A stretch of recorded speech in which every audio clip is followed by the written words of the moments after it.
Follow me as I upgrade my apartment with these renter-friendly painting hacks. When you're a DIYer, the hardest thing about renting is not being able to customize your space the way you want to.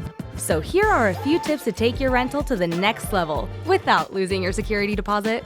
Tip 1 is to paint small. Instead of repainting your entire place, try an arch behind your bed to add a pop of color.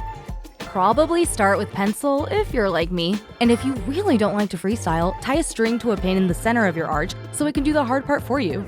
I used Valspar Ultra in Cornwall blue because I just love how rich and vibrant it is. And this has the eggshell sheen, so it'll be easier to paint over later. Tip number 2, paint removable beadboard or wainscoting to give your space some dimension. I know, you hear beadboard and you picture heavy tools and nail guns, but they actually sell removable beadboard that you can apply with adhesive strips. I bought one at Lowe's. Start by priming to prep the surface, and then we get to the fun part. At least for me. Tip number 3, if you don't want to paint the actual walls in your rental, get creative with how you bring color into your space, like by painting nightstands or picture frames. I'm gonna paint these nightstands. I picked this pretty deep rose color from Valspar to really plus up the personality in this room. It already looks so much better. No more boring renter white. All of these tips will help you get your space the way you want it, but only for as long as you're living in it.